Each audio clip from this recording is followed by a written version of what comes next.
आज यहाँ पर हम अडयाला जेल में थे और अलकादर ट्रस्ट केस की आज समाअत हो रही है अभी, जिसमें गवाह जो है वो लाए गए और उस पर क्रॉस एग्जामिनेशन जो है वो हो रहा है। खान साहब भी क्रॉस एग्जामिनेशन सुनने के लिए वहाँ पर स्पेशली रोस्टम पर गए। उन्होंने कहा मैं चेक तो करूँ कि किस तरह से झूठी जो है वो गवाही दी जा रही है और मुझे आइडिया तो कि ये कैसे इल्ज़ाम मेरे ऊपर लगाया गया है और कौन आया है यहाँ पर गवाही देने के लिए।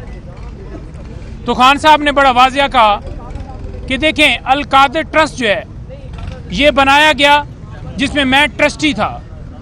1 रुपए का फाइनेंशियल बेनिफिट ना मैंने लिया है और इसकी अगर मिसाल दी जाए तो आप देखें कि नमल यूनिवर्सिटी हो या शौकत खानम अस्पताल हो तो उसकी ज़मीन कभी फिर इल्ज़ाम लगा दें कि वो मेरे नाम पे हुई है। तो जो इसके अंदर किरदार थे हसन नवाज, जिन्होंने डबल कीमत के ऊपर वो प्रॉपर्टी जो सस्ती थी महंगे दामों बेची, उनके खिलाफ कोई कार्रवाई नहीं है।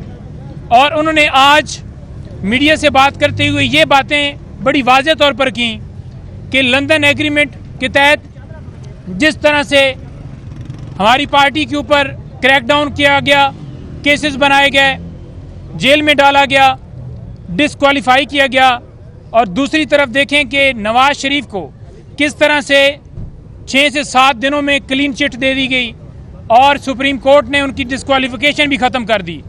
लेकिन इमरान खान साहब ने कहा कि मेरा केस फिक्स ही नहीं हो रहा और बल्ले का निशान जो है वो जिस तरह से लिया गया है तो तनकीद करना हमारा हक है जो हमें आईने पाकिस्तान देता है, तो क्यों ना तनकीद की जाए। और ये जो JIT बनाई गई है इस हवाले से भी खान साहब को इतला थी और वो मुस्कुरा रहे थे कि ये चाहते हैं कि फैसले जो हैं या केसेस इस तरह से चलाए जाएं कि 4 अदालतें आकर जेल में समाअत कर रही हैं, इलेक्शन कमीशन समाअत कर रहा है और सिर्फ एक शख्स के खिलाफ कार्रवाई कर रहा है कि उसने रूल ऑफ लॉ की बात की है, एब्सोल्युटली नॉट की बात की है।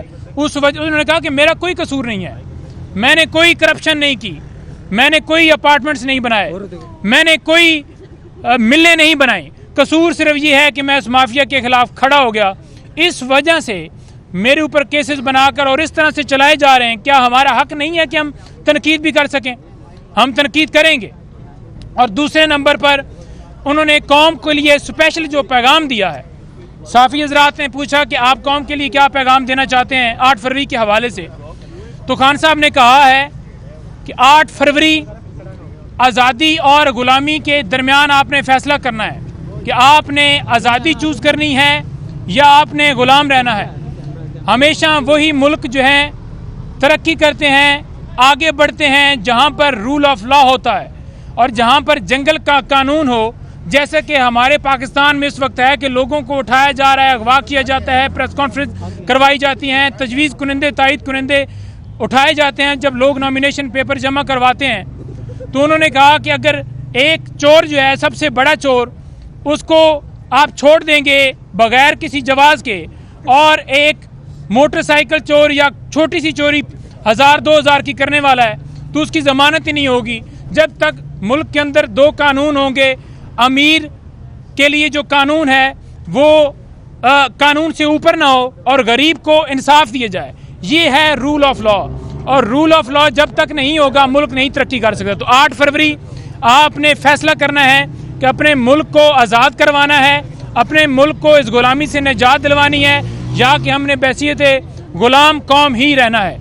इमरान खान साहब का मोराल माशाल्लाह बहुत बुलंद, डटे हुए थे। इलेक्शन के हवाले से उन्होंने भरपूर कहा कि आपने अपना हौसला जो है, हिम्मत जो है नहीं हारनी और पोलिंग डे के ऊपर जाकर, हालांकि ये सवाल किया गया कि आपके पोलिंग एजेंट्स उठाए जाएंगे, उन्होंने कहा ये जो मर्जी है कर लें। एक तो ये एक्सपोज हो गए हैं और एक्सपोज मैंने इन्हें कर दिया है, लेकिन साथ साथ जो मर्जी ये कर लें, इंशाअल्लाह ताला आप देखेंगे कि हर तरफ आपको इमरान खान ही नजर आएगा। शेख रशीद साहब की गिरफ्तारी पर मुलाकात है क्या?